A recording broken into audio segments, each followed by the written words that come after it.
प्यारों, यीशु मसीह के नाम से मैं आप सबको अभिवादन करता हूँ। आज अपने आप को हम जांचना है, क्या परमेश्वर के लिए समय दिए हैं।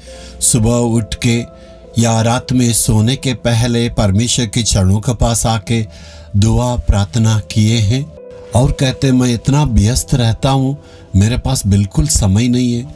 नहीं, प्रभु के चरणों पर आना है। चाहे कितना व्यस्त रहने से भी हम अपना खाना को नहीं छोड़ते हैं और नींद को नहीं छोड़ते हैं, तो वैसे ही परमेश्वर के लिए समय को जरूर हमें देना है। उसमें कोई बहाना नहीं कहना है। प्रभु को समय देने से ही परमेश्वर हमें आशीष देंगे। ठीक है, ये जहाँ को आप देख रहे हैं ना, हमारे यीशु छुड़ाता सेवा के लिए परमेश्वर ने नव जीवन अस्पताल को दिए हैं। यहाँ पर आने वालों के लिए उचित मूल्य में हम इलाज करते हैं और हर एक शुक्रवार में मुफ्त में इलाज करते हैं और भिन्न भिन्न तरीका का कैंप रखते हैं। उस कैंप में आने वालों के लिए मुफ्त में इलाज करते हैं। वैसे ही प्रभु जैसे कहा उचित मूल्य में यहाँ पर हम इलाज करते हैं। इस कार्य के द्वारा परमेश्वर की महिमा होती है। परमेश्वर इस अस्पताल को दिए हैं, प्रभु की नाम की महिमा हो। आज का दिन में यहाँ से मैं प्रचार करने में आनंदित हूँ। आज प्रभु क्या कहने के लिए चाहते हैं, एक प्रार्थना के बारे में। एक प्रभु का दास अपने परिवार के लिए किस ढंग से प्रार्थना किया है वो बाइबल में लिखी हुई है, उसे मैं कहने के लिए चाहता हूँ। दूसरा सामुएल 7 अध्याय का 29 वचन में, और तेरा दास का घराना तुझसे आशीष पाकर सदैव धन्य रहे। दाऊद नामक भक्त परमेश्वर से एक सुंदर प्रार्थना किया है। दाऊद के लिए परमेश्वर ने वादा किया, मैं तुम्हारे लिए घर दूंगा। वैसे ही परमेश्वर ने किया था। स्वयं परमेश्वर यदि बना के देंगे तो कितना आनंदित बात है। यदि आपका मकान नहीं है, आज परमेश्वर से आप दुआ करें। जब तक कि जिंदगी में है तो हमारे लिए घर की आवश्यकता है ना, मांगना है।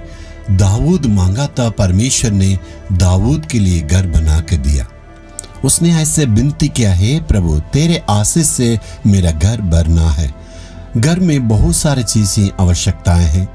टेबल चाहिए, कुर्सी चाहिए और पलंग चाहिए, सब कुछ चाहिए। टीवी चाहिए, फ्रिज चाहिए, वॉशिंग मशीन चाहिए, सारे वस्तुएं रहेगा। लेकिन घर में अगर शांति नहीं है तो कोई लाभ नहीं। घर में एक मन नहीं तो कोई लाभ नहीं। सबके साथ यदि मेल मिलाप के साथ नहीं रहने से कोई लाभ नहीं है। आशीष उसे नहीं कहते हैं। तो इसलिए हमें जितने घर के सदस्य हैं, एक साथ हमें एक मन के साथ रहना है। घर में कोई वस्तु नहीं, लेकिन दिल में शांति भरे रहने से कितना खुशी की बातें। बाकी वस्तुएं परमेश्वर अपने आप से वो दे देंगे। आपके घर में कितनी चीज की आवश्यकता है, सारी चीजें परमेश्वर आपके लिए जरूर देंगे। लेकिन सबसे पहले परमेश्वर की आशीष चाहिए। हे परमेश्वर, तेरा दिया हुआ शांति हमारे घर में रहना है और तेरे आशीष हमारे घर में रहना है। हम सब एक मन के साथ रहना, यही परमेश्वर की ओर से मिलने वाले सबसे बड़े आशीष है। क्या आपका घर के अंदर आने से सारे लोग शांति को महसूस करते हैं? घर में आते ही परमेश्वर के आनंद को और सारे सदस्य में एक मन एक आनंद को महसूस करते हैं? दिल में प्रभु की शांति को महसूस करते हैं? कोई कोई घर में जल्दी जाना ही नहीं चाहते क्योंकि दिल में शांति नहीं है। इस प्रकार के अनुभव में कितने साल तक आप बिताएंगे? प्रभु कहता है, मैं तुझे तेरा घर को आशीष दूंगा। आप मांगने से परमेश्वर जरूर आशीष देंगे।